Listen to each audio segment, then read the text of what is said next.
This is part 3 of What If Naruto Had Family Left. I'm aiming for 5 likes for this video and comment if you want more. Enjoy. Spirals Hidden in the Leaves by Mr. Spinner. Chapter 5. Ken, the real Ken, now with his headband around his neck instead of a neckerchief, reported to training ground 12 a half hour before schedule. Taking a seat on the same fallen tree from yesterday, he checked the seals placed on the steel plates sewn into the bracer on his right non-dominant arm, each one containing dozens of tools or weapons. Being raised with sealing arts as a way of life had a way of encouraging creativity, and his grandfather had been known before the fall for his preparedness, which he had passed on to Ken in full force. With that done, he pulled out his sealing notebook and began working on something he'd had an idea about. He considered making a shadow clone to train with, but decided against it to conserve chakra. He sighed to himself at the thought of the clone he'd left back with Naruto. He really should have used his little trick to keep most of his chakra, but the fact that he was leaving his little cousin to train with a clone at all made him feel a little guilty. Oh well, his reserves were still above average at half capacity. A few minutes before the clock struck 8, Tomoko and Aoba arrived together. Ken snapped his notebook shut and stowed it on a seal on his forearm before unsealing his black wakizashi and slipping it into the back of his belt. Arming yourself at our approach. One might think you were afraid of an attack, Uzumaki, Tomoko said. Always be prepared, Ken replied.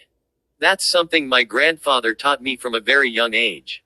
And why waste time unsealing it right before a spar? Tomoko nodded to concede the logic and crossed her arms beneath her bust. So, Uzumaki, Aoba said, adjusting his shades, you're the newcomer here. How would you like to proceed? With taijutsu, straight ninjutsu, a free-for-all, what? In reply, Ken smirked and crossed his fingers in a familiar seal, conjuring a shadow clone. You really want to spar at half chakra? Tomoko asked. I was already at half chakra, Ken replied.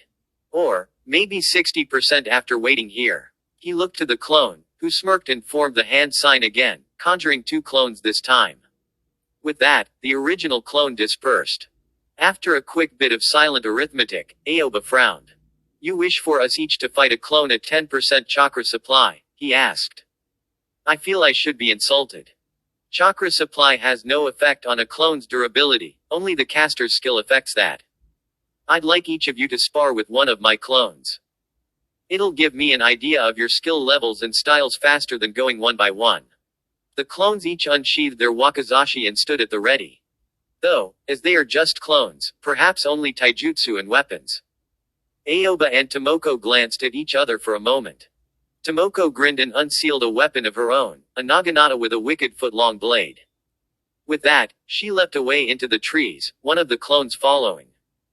Aoba shrugged and produced a kunai knife, leaping in the other direction to be pursued by the other clone.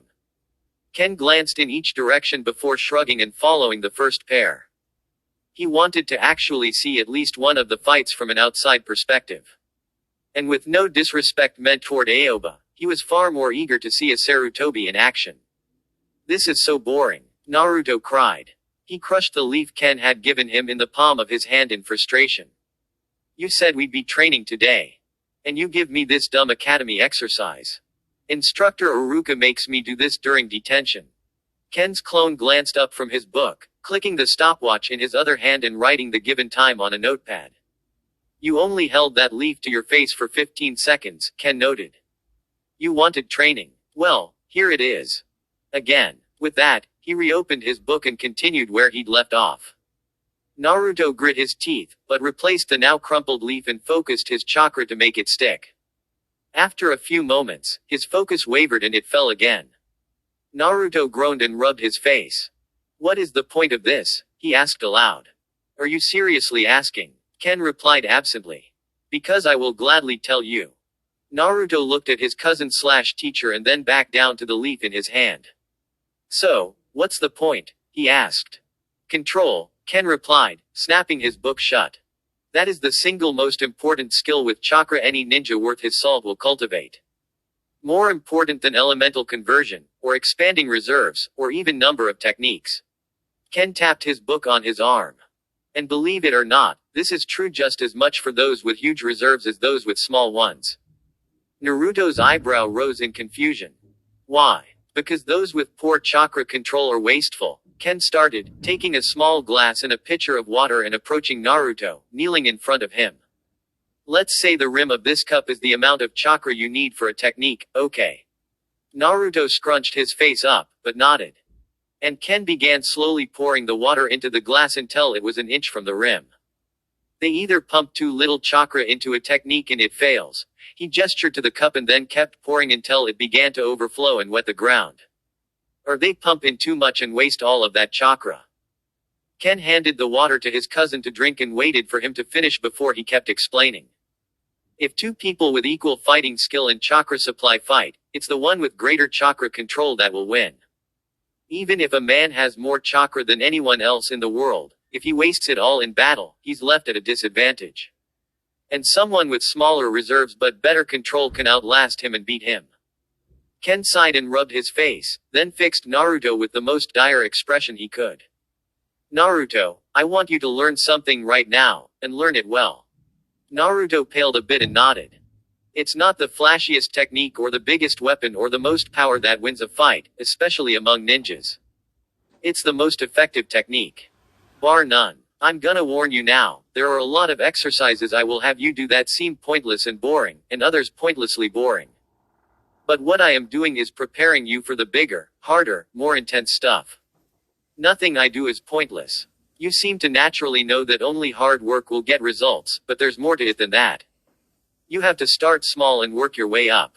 Master the easy stuff, and the hard stuff will be that much easier.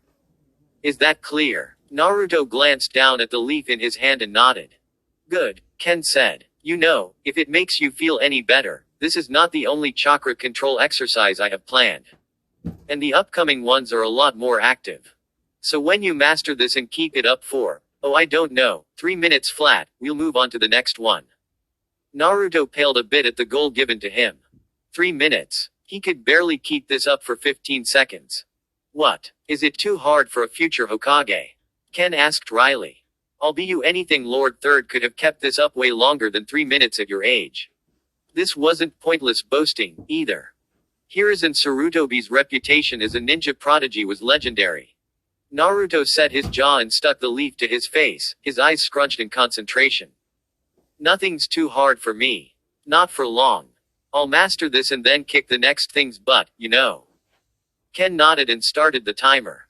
That time he got to 20 seconds. Ken tilted his head as he watched his clone do battle with Tomoko from a tree branch. She was good. Very good. There was no doubt about that. Even from a distance, he could tell she was pressing his clone, and there had been several near misses with dispelling it. His clones were tough compared to most, but even a blunt instrument with enough force behind it could disperse them. And Tomoko was clearly comfortable with the bladed end of her spear.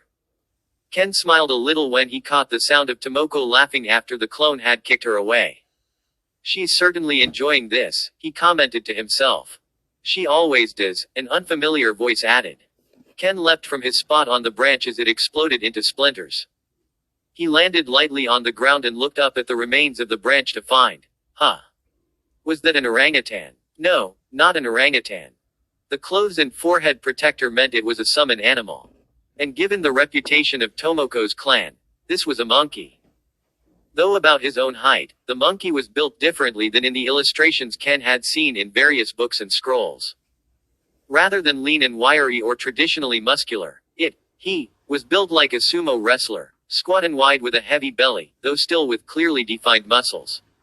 His fur was snow white except for his beard, which was a rich russet color. He was dressed in a leopard hide kilt and cross-body sash, with an open dark gray vest and finned arm guards. A black Konoha forehead protector rested on his brow below a snowy top knot, and resting on his shoulder was a fearsome-looking Kanabo club. I am Yama of the Mountain of Fruit and Flowers, he offered in a rumbling voice. And yourself? Ken Uzumaki, he said. Politeness never hurt, right? Ah, I should have known by that vibrant hair, Yama chuckled. The little one asked me to deliver a message. Have fun with the mountain, you lazy ginger, were her exact words. Ken unsheathed his black wakizashi and started strategizing. I suppose it was a bit presumptuous of me to let my clones do all of the work. If I may ask, when did she summon you? Before your clone caught up to her. With that, Yama leapt from the shortened branch and swung his kanabo downward. Ken dodged to the side, just in time to see the ground crater from the impact. Taking advantage of the opening from swinging such a heavy weapon, he spun and delivered a side kick to Yama's belly that sent the monkey sliding back a few feet. After a beat, Ken exclaimed in pain and hopped on his other foot for a moment. Sweet ramen, what are you made of?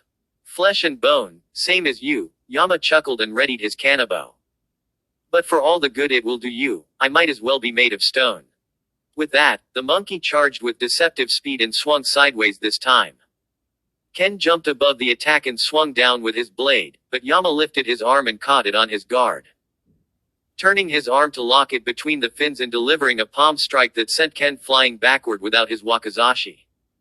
Ken rolled and landed on his feet again, producing a kunai from the seal on his arm.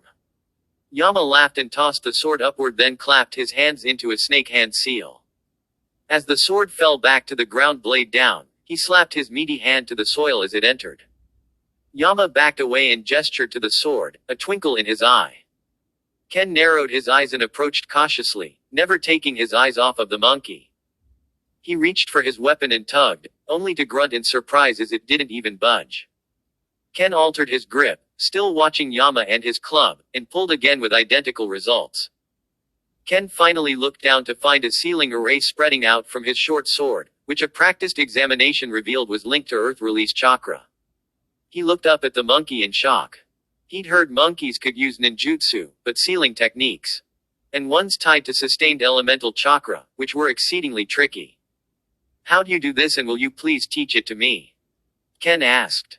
If you were an Uzumaki, I'm certain you could figure it out, Yama replied. Again the monkey surged forward with remarkable speed, but this time Ken was ready. Turning on his heel to narrowly avoid the strike, Ken flicked a prepared sealing tag from his belt and slapped it on the weapon. In a puff of smoke, the kanabo was sealed and the tag was tucked in Ken's shirt. Thought I'd repay the favor, he smirked. I'll give it back after. That is, acceptable, Yama rumbled, then jumped back onto his hands and struck Ken full in the chest with his hand-like feet. Ken flew backward with the wind thoroughly knocked out of him, his kunai long gone, and rolled along the ground. With a quick breath, he spun to his feet and flipped out of the way of a hammer kick from the monkey. The duo traded blows for several minutes, Ken dodging Yama's swings while Yama didn't even bother to block Ken's punches. And with each strike, it felt as if Ken were punching a brick wall. Finally, Yama simply caught one of Ken's punches and held onto his fist with an iron grip. Ken's next punch was caught in the same way and he was trapped. Ken, remembering the 2-foot kick from earlier, took the initiative and lifted himself by the arms to wrap his legs around Yama's thick neck with intent to choke him out. Poor choice, Yama grunted, as Tomoko landed next to them in a burst of smoke from the shadow clone she had landed on. As the memories from the clone poured into Ken's head, Tomoko lifted a kunai and placed it against his throat. We win, she said cockily, even through haggard breaths. Ken unwound his legs from Yama's neck as Yama released Ken's hands and backed up a few steps to Tomoko's side, his eyes never leaving the redhead. Will that be all, little one? He asked. Yes, Sir Yama. Thank you for your time, Tomoko replied. Yama nodded and fixed Ken with a side eye. With a start, Ken removed the sealing tag from before and unsealed the kanabo, grunting at the weight before passing it to Yama. The monkey nodded his thanks. I like this one, he mused with a mischievous toothy grin before disappearing in a puff of smoke. What did he mean by that? Ken asked. Tomoko shrugged. Yama fancies himself a matchmaker. Which means he's tried to set me up with most of the guys he meets that aren't enemies. That made it really awkward when our team was first formed, what with both of the others being guys. So you and Aoba aren't? Ken asked. Tomoko laughed. Yeah, no way. I mean he's a great friend and all that, but we are so not like that. And that goes double for Yuto, the guy who was originally part of our team. I mean, nothing against him as a person but he's just way too weird. Ken nodded in partial understanding. Having never been part of a team, he wasn't really familiar with inter-team relationships. But the matchmaker comment had made him double-check and he realized that Tomoko was actually quite a pretty woman. With a shrug, Ken cast it out of his mind, and it was immediately replaced by an onslaught of memories from his clone's fight with Aoba. Ken stumbled a bit as he sorted through them. Aoba's done. And he has a summon, too. Yeah, the Crow tribe really enjoyed doing their swarming thing. They think it's funny, or something, Tomoko commented. You know where he is. Ken shook his head, mind wandering to something else. Without thinking, he said, Hey, take off your shirt. Tomoko's face went blank and she raised an eyebrow. Ken's face went red as he realized his mistake. Not like that. I have an idea to help during missions. But, on second thought, maybe I should tell you about it first. Or, wait for Aoba. Tomoko smirked and crossed her arms. They didn't need to wait long before the third member of their team landed in the clearing, a crow on his shoulder that disappeared in a puff of smoke. Your clone really gave me a workout, Uzumaki, Aoba laughed. I aim to please, he commented. I notice you tried to snare me in quite a few genjutsu, he added. Yes, I did. And while we're on that subject, how'd you shrug them off so fast? I'm pretty good with genjutsu and I haven't seen someone throw them off like that since I first started out. Ken answered by removing his hooded shirt and turning his back to them, carefully concealing the rest of his back while still revealing a detailed swirl-patterned seal inked into the skin over his right shoulder blade. No, not inked. More like branded. It's an Anbu seal from Uzushiokugure. The seal is designed to react to fluctuations in your chakra system caused by genjutsu. When it detects them, it triggers the pain receptors in your skin and the pain helps break you out of it, all within a few seconds. He replaced his shirt. That's what I mentioned to Tomoko a second ago. Would either of you guys like one? The duo looked at each other in surprise, deciding in less than a second. Absolutely. Hell yeah. Ken smiled, genuinely happy with their response, and unsealed a Uzumaki seal inking kit. In addition to their skill in creating different types of seals, they had developed several unique ways to apply seals, too. Take off your shirt, please. And where would you like it? I would recommend somewhere hidden by your clothes. Part of its effectiveness is the fact that no one knows about it. Where you have it then, I suppose, Aoba shrugged, removing his flak jacket and turtleneck shirt. Ken nodded and removed a jar of sealing ink, a fine pointed brush, and the schematics for the seal itself. He glanced up at the sky to gauge the time and began his work. As he painted sealing formulae on Aoba's back, starting with an Uzumaki swirl as the core of the design, Tomoko spoke up. I've heard rumors about seal masters who could apply seals with their bare hands, she pointed out. With legends of the fourth Hokage and his flying thunder god technique in particular coming to mind. Can you do that? It's called marking, Ken explained, not pausing in his work. And yes, I can. But it's an advanced technique for a reason. To mark a seal, you have to know it perfectly, as in being able to transcribe it blindfolded. And I don't know this seal that well. Besides, using traditional tools is simply easier when not in combat or other high adrenaline situations. Tomoko shrugged in acceptance of the explanation. In less than 15 minutes, he had the seal script covering Aoba's back completed. Now came the hard part. Okay, I want you to focus your chakra onto that point. Ken instructed. That'll prepare the seal to monitor your personal chakra signature. Aoba nodded and began to focus his chakra onto the back of his shoulder. Tomoko, who had watched with casual interest, noticed Ken moving through a series of hand seals and placing his thumbs on the sides of the seal matrix. The seal is saturated, so brace yourself. Brace my, Aoba said, before shouting in surprise and pain. The seal script covering his back rapidly shrunk together into a spiral shape, the feeling like fire ants crawling over his skin, and when it was done, wisps of white smoke began to curl off of the seal as it branded itself into Aoba's skin. The Yamashiro lunged forward and away from Ken, patting his shoulder in surprise. Is that smoke? He shouted. Why is my shoulder smoking? Sorry, Ken said with a sheepish grin. But this makes sure the seal is pretty much permanent. And don't be a baby, it's not that bad. Even behind his shades, one could feel the glare he was shooting at Ken. But the redhead was right, it was more the surprise of the pain that had freaked him out, and it hadn't lasted more than a handful of seconds anyway. You sure you still want this? Ken started to ask, but Tomoko's shirt was off and she was baring her back to him as her shirt covered her front. Bring it on. No pain can get to me, she shouted. Burn me up. Ken stared for a moment before shaking it off and repeating the process for Tomoko. Another 15 minutes later and he repeated his instructions in the branding technique. When the branding started, Tomoko didn't cry out. Quite the opposite, she almost seemed to enjoy it. Well, that was fun, she chuckled, rolling her shirt back on with both men's eyes carefully averted. Now on to the next phase of our training, ninjutsu sparring. She rolled her neck and crossed her arms. Who do you want to tackle first, Red? Ken blinked a bit and thought it over. Sorry Aoba, I should really fight her while I'm still fresh. Aoba smirked and spread his arms in acceptance. That's a pretty shrewd move, Uzumaki. With that, he ran up a tree to watch. Ken prepared himself, resealing his wakizashi and cracking his knuckles to prep for serious hand seals. Tomoko made a show of shaking her whole body out, then stretching her shoulders, calves, and hamstrings.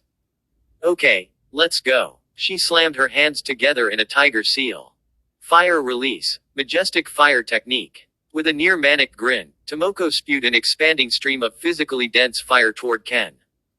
Ken slammed his hands into a snake seal and raised a brick-patterned wall of stone carved with the Uzumaki seal, just like the day before. But unlike Iruka's fire release technique, the flames lingered on the wall as if the stone were covered in oil, burning for several seconds before flickering out. Tomoko smirked and focused her chakra. She'd neglected to mention that she was a sensor type, a talent she'd had tutoring from Lord Third himself in honing. As she had expected, she felt Ken's chakra beneath her and leapt into a backflip to avoid his exploding from the ground. Predictable, she thought. But what wasn't predictable was the electricity wreathing his hands.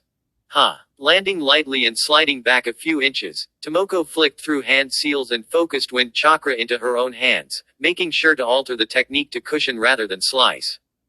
Before lunging forward, Ken and Tomoko's fists met and her wind chakra neutralized his lightning, the strike blowing him backward. Ken grimaced and massaged his hand. Fire and wind release, he surmised. Anything else I should know about? He regretted his words when Tomoko produced a handful of shuriken and tossed them with a series of hand seals. 3 shuriken suddenly became dozens and Ken had to drop to the ground to avoid them. That's the shuriken shadow clone technique, Tomoko commented. Uncle created that one himself. Now it's a clan technique. Ken resisted the urge to reveal his own combat-oriented clan technique and settled on a different approach. You wanna see a real clan skill? He asked, unsealing a kunai with a prepared sealing tag attached. Prepare yourself. He tossed the kunai, the tag flaring orange, and it exploded into a roaring, swirling vortex of flames. From an Uzumaki Inferno tag. Ken's grin was cut short by Tomoko's scream. He ran around the slowly fading vortex and found her, completely unharmed. She'd jumped completely clear of the Inferno tag, so why? Wait, was she trembling? And why was she grinning like a lunatic? Tomoko let a giggle escape her lips, which exploded into hearty laughter. Do it again, she cried out with obvious glee. I think that's enough of that, Aoba intervened. Though with a flick of his wrist, he sent 2 Senbon needles flying into Ken's shoulder. Senbon connected back to Aoba's fist by lengths of ninja wire. Hey, what the? Ken cut himself off as he felt foreign chakra invading his system, and with that the loss of his motor skills. Since we were showing secret techniques, I thought I might as well join in. That's the secret stone needles technique of the Yamashiro clan. Ken quickly used his other hand to jerk the needles from his body, cutting off the spreading paralysis. He slapped at his unmoving arm to try and jog his motor control, but had no effect. That won't help, Aoba interjected. Your arm will be dysfunctional for about 15 minutes. Usually I use kunai, that can freeze someone up for hours.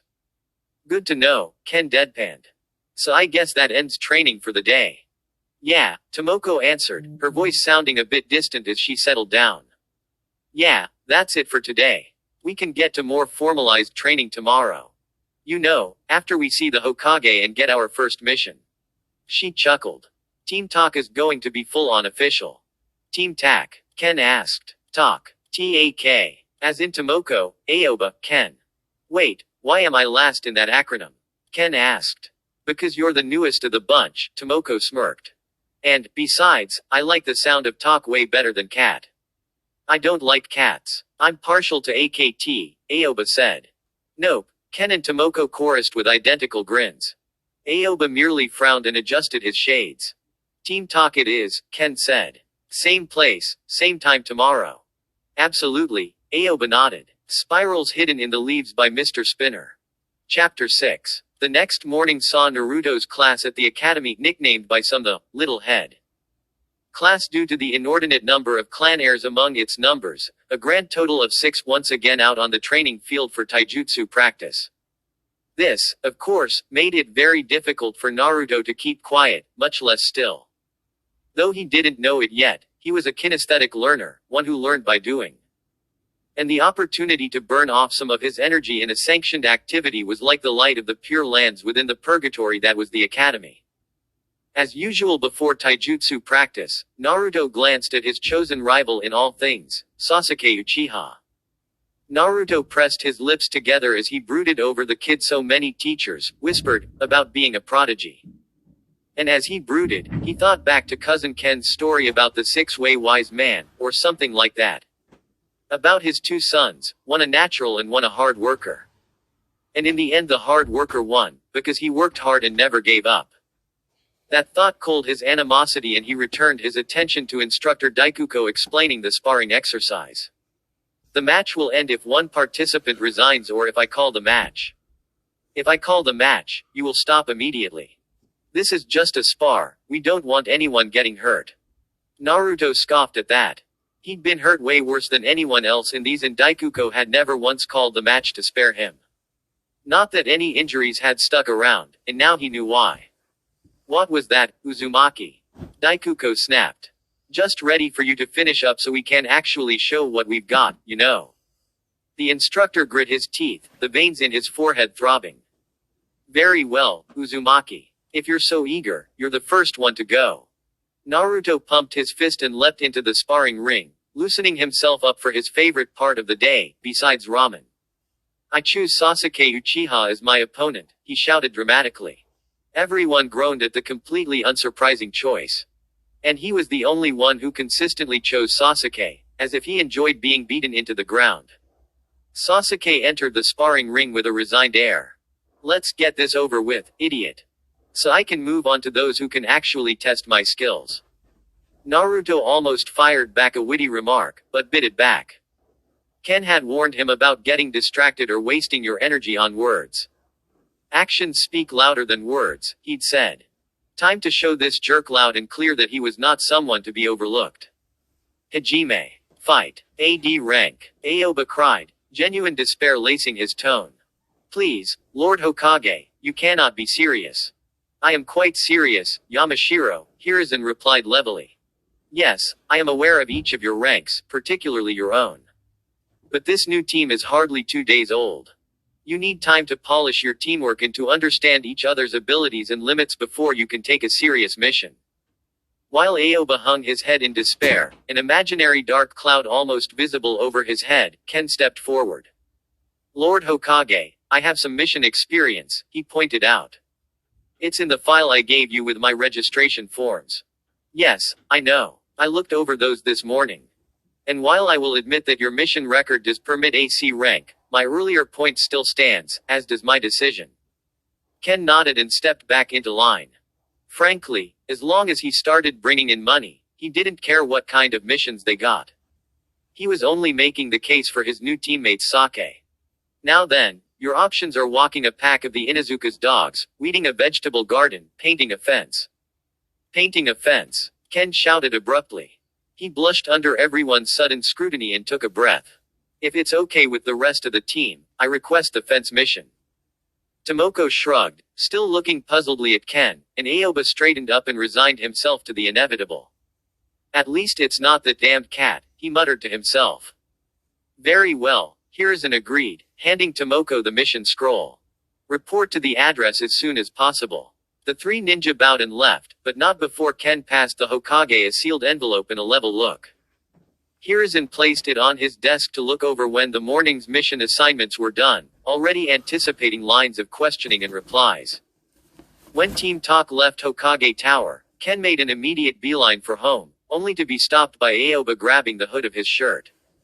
I know you're new to Konoha, Uzumaki. So I can tell you that the client's location is that way, he said levelly, pointing in the opposite direction. If you say so, but we're not going there yet, Ken explained. Uncle said to get there ASAP, Tomoko pointed out, more to prod the situation than anything. Yes, but I've got something at my house that will speed it up. And since I don't know Konoha well yet, I'll need at least one of you to guide me to the address. Tomoko and Aoba looked at each other and shrugged. I'll go with Red, here, she said. You rendezvous with the client as the ranking officer. We'll be there as soon as possible. Aoba shrugged in resignation before taking to the rooftops. Ken nodded his thanks for her support and took the lead toward the Sarutobi compound, and by extension his current home. I just realized how close we actually live to each other, Ken commented. Assuming, of course, you live in your clan compound. Of course I do, she smirked. It's a clan compound for a reason. But what I can't seem to figure out is where you would have accumulated mission experience before now. Didn't you just join Konoha's Shinobi Corp? I did. That's why I'm eager to get this mission done and on to the next. I need to start up real income. Which reminds me, if you know anyone who needs the services of a sealing specialist, let me know. Tomoko nodded and thought it over a bit more. So you've been a member of a different village before? Nope, just here. So how does that work? Ken chuckled sardonically. Not every village is as large or as influential as Konoha. The hidden villages of smaller nations have smaller budgets, few if any ninja clans, and much smaller overall populations, which means fewer ninja, which means fewer exceptional ninja. Very few of repute, like Konoha's Professor, Yellow Flash, Sanin, White Fang, Copy Ninja. I could go on. Okay, I can understand that, but it doesn't answer my question. Well, because of their low number of ninjas, a lot of the smaller villages have taken on a much more freelance-friendly mission system that is open to whomever will take the job. So long as someone passes a basic exam and is willing to take a mission, it's theirs. The village gets their money, and so does the ninja. Heck, Tanagakure, the village hidden in valleys, has a big tackboard covered in mission flyers. You take one, register with an administrator, do the mission, bring back the mission scroll signed by the client and get paid. Simple, easy, quick. And you did missions for these villages. In that kind of system. It sounds like something that would attract mercenaries, Tomoko commented. I have, and they do. Small hidden villages can only compete with the big boys because of location and low mission costs. Few poor farmers so far away can afford a Konoha mission, much less pay a courier to make the request. Unless it is dire or the client is moderately well off, the close by and cheaper local hidden village gets their business. And even then it's usually barely enough to keep the village afloat. Before Tomoko could really process this revelation about the hidden village system, they were passing the Sarutobi clan compound and landing at the front door of the Uzumaki's assigned quarters. I'll be right back, he called. And true to his word he was back in less than 5 minutes. Let's go, he cried, leaping for a rooftop before hopping back. I still don't know where we're going, he admitted. Tomoko giggled and took the lead. Winner, Sasuke Uchiha. Such an announcement was not unexpected in these class spars. Sasuke was easily the best of the class, Uchiha blood or no. Few of his classmates could give him a genuine challenge, something that he both derided and secretly enjoyed. True, he had no real way to test his skills unless he fought the instructors, but it was a continuous sign that he was better than the norm. And that fed both his one goal and his pride. But today was a bit different. The idiot Naruto had challenged him again, which Sasuke didn't really mind as much as he seemed to. Naruto was unfocused, sure, but he was also wily and unpredictable. If nothing else, these spars let him gauge his own stamina and to hone his reactions. But today Naruto had gone from unpredictable to totally out of left field. Rather than come at him with some unrefined variation on the Academy Taijutsu style, he'd held back and seemed to try and anticipate Sasuke's own attack. Thrown off guard by this, Sasuke could in hindsight see he had gotten impatient and decided to get in the first attack. An attack that was batted aside with one hand while the other launched a quick palm strike to his upper sternum, right below the throat. For a moment, Sasuke had been impressed. Then Naruto had laughed out loud and proclaimed loudly that, He did it. That had convinced Sasuke that that devastating counter had been a fluke. But it hadn't. Oh sure, Naruto was still leagues below Sasuke in raw talent and practiced skill, but he'd clearly gotten better. And not just in his new style, but in strategy and in self-discipline. Which led Sasuke to one clear conclusion: Naruto Uzumaki now had a teacher. Which made no sense. From what he could tell, most people in the village, if not all, held some kind of negative regard for Naruto, ranging from muted dislike to silent hatred. So where would he suddenly find a teacher who knew a taijutsu style that Sasuke was completely unaware of and was a good enough teacher to improve Naruto's skill so clearly in just a weekend? Sasuke didn't like being in the dark. So along with his resolution to push his own training up a bit, he decided to keep an eye on the hyperactive blonde. Something was changing in the schoolyard, and he wondered if it could benefit his goal. That is a lot of fence, Ken commented. And it really was. The fence, a clear head taller than any of them, extended over 100 yards from end to end. What is even the point of a fence that long? Tomoko asked. The owners of these houses, Aoba explained, gesturing to the row of single-story houses barely visible behind the top of the fence, pooled their money for a single mission to paint it. They figured it would be faster than even hiring a civilian contractor, not to mention overall cheaper. Well, they're about to be proven right, Ken smirked as he started popping open the provided cans of white paint. I'm glad you're optimistic, Uzumaki. Because this mission you chose is going to take all day, Aoba groused. Would you like to place a wager on that? Ken asked. Aoba's eyebrows rose behind his shades. He'd always prided himself on his intuition, and it was screaming at him that accepting any kind of wager at the moment was a bad idea. But then again, what kind of wager? I'll bet you half your share of the mission pay I can do this in less than half an hour. And if I succeed, we do another mission for the day before training. If I lose, I'll give you half of my mission pay and paint your portion of the fence. He grinned mischievously. And to sweeten the deal, I'll even swear off shadow clones for this bet. Aoba was silent for a few moments as he seriously considered it. His intuition was screaming at him that something was not right. This bet was stacked way too high in his favor. But the idea of getting time and a half mission pay was enticing, and no matter which way the wager turned out, he wouldn't have to paint at all. Fine, you have a bargain, Aoba agreed, holding out his hand. Ken shook, and the wager was set. He removed a stopwatch from his gear pouch and set it to count down from 30 minutes. When he'd removed the lid from the final paint can, he started the timer. But rather than lunge for the paintbrushes, Ken removed a small notepad from his pocket. Wait, not a notepad, a book of sealing tags. Ken began removing tags and placing them in the paint. With a puff of smoke, the complete contents of each can would disappear.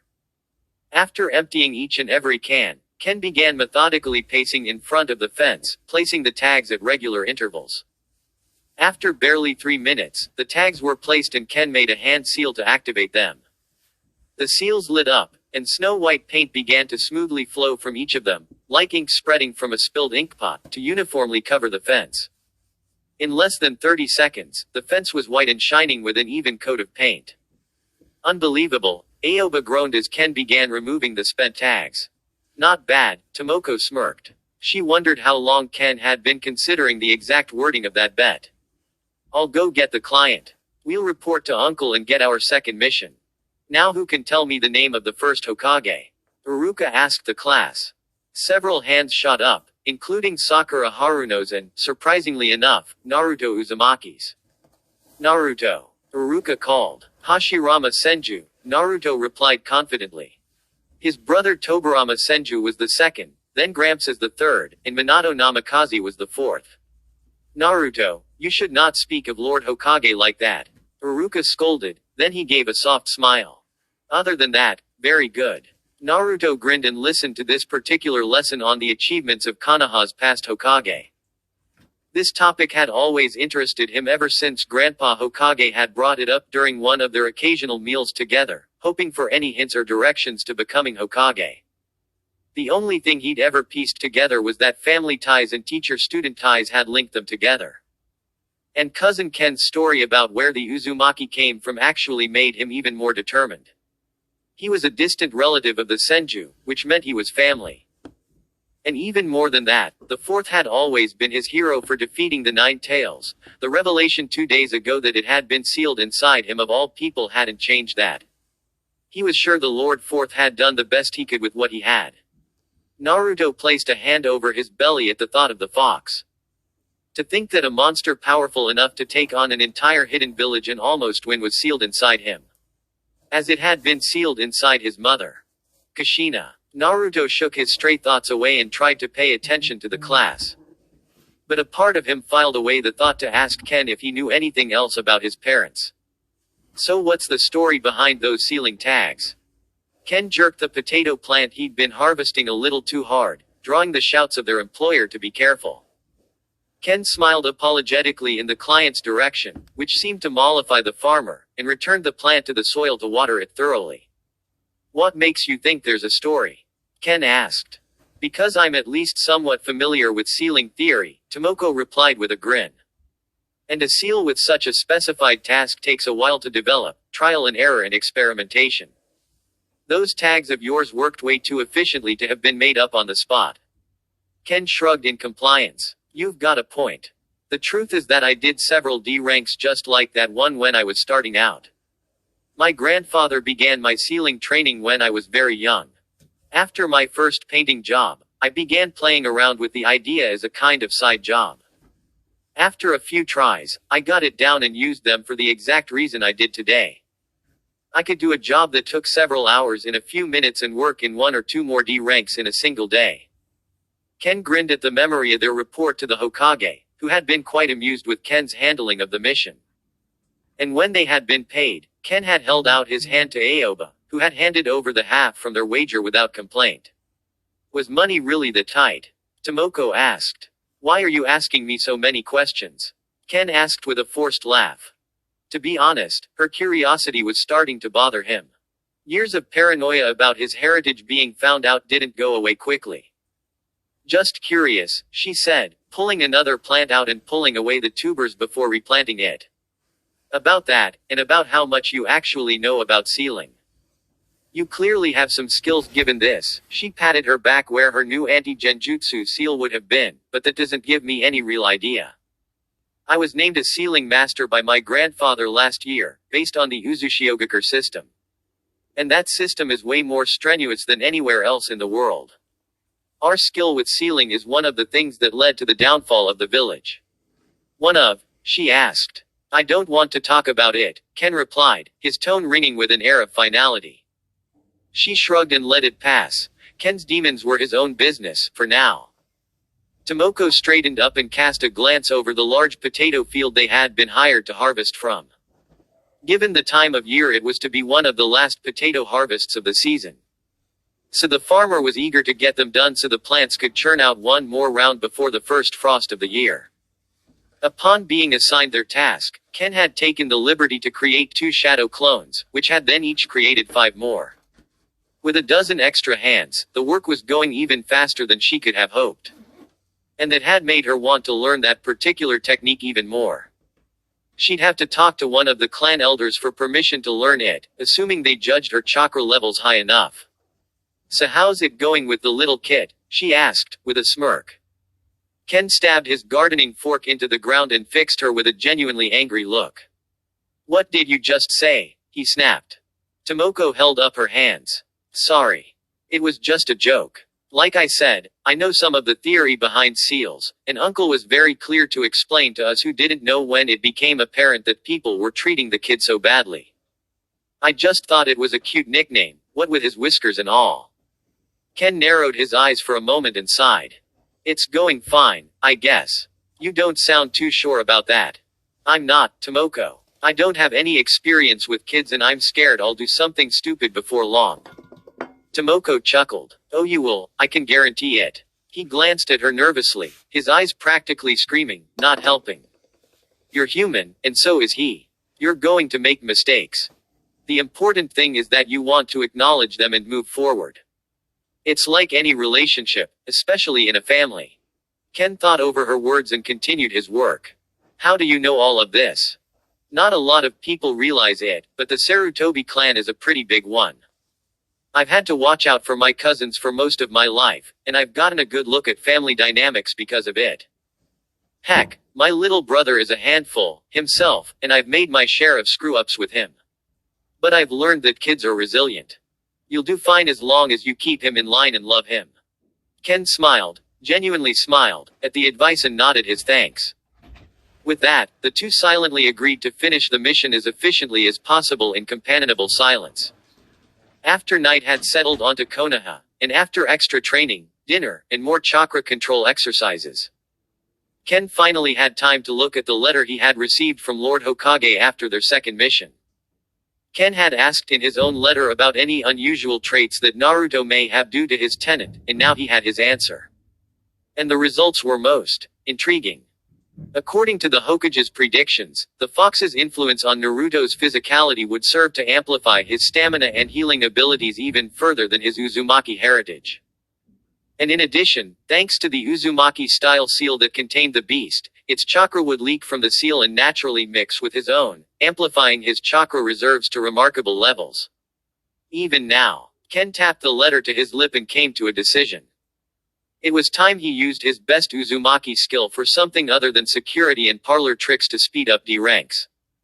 He had not wanted to push things, but it was high time he did what he should have done the day he'd learned about Naruto's unique status. Naruto, come in here, please. Ken set the letter down and took a deep breath to prepare himself. When Naruto came bounding in, already dressed in a sleep shirt and nightcap, Ken gestured to the couch.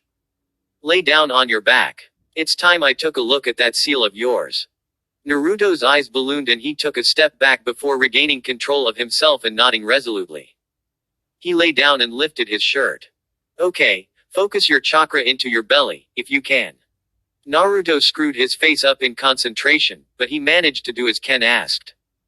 Ken knelt and examined the seal closely. Though he was unfamiliar with the seal itself, he could definitely pick up on the Uzumaki influence. Odd. 8 trigrams were unusual for an Uzumaki seal. Unless this was it was a double seal specifically rigged to allow for the chakra leak and assimilate with the host's reserves. He noticed a pair of aberrations consistent with chakra imprints. Failsafes, perhaps. The seal was even designed for customized integrity through a sealing key, which would allow one to do anything from totally restrict chakra leakage to release the fox in an instant. Given the complexity of the seal and the apparent circumstances in which it had been created, Ken had to admit he wasn't just impressed, he was stunned. Lord Minato had clearly known his sealing arts, especially with Uzumaki teachings from Kushina.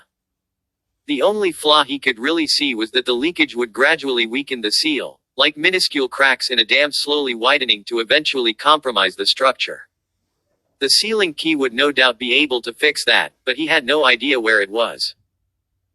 Well, until he could track it down, he'd have to keep an eye on the seal. The weakening, if his mental calculations were right, wouldn't become a problem for several years. Okay Naruto, you're free to go. The boy sighed gratefully and put his shirt back down as he got up. If you say so. He gave a wide yawn and stretched, scratching his back for good measure. I'm headed to bed. Gotta get a good night's sleep if I'm gonna have to stay awake in class tomorrow. Ken chuckled at that. Iruka had cornered him as he'd picked Naruto up and informed him of Naruto's tendency to sleep in class, somehow extracting a promise that he'd talk to Naruto about it. He had done so, using the idea that falling asleep meant he would fall behind on his pursuit of the Hokage mantle. He hated taking advantage of Naruto's dream like that, but he wasn't wrong at all. He bid Naruto goodnight with a ruffle of his hair. When he heard the door to Naruto's bedroom classe, he glanced at the living room chair and decidedly turned away. He'd done enough thinking tonight. Naruto was right, it was time to sleep. But as he lay in his bed, Ken couldn't help the feeling that the peace he and Naruto had shared for their first few days as a new family would not last forever. Sooner or later, the other shoe would drop. And he did not look forward to what may result. This is the end of part 3. If you enjoyed, like and subscribe. Hoping for 5 likes for this part.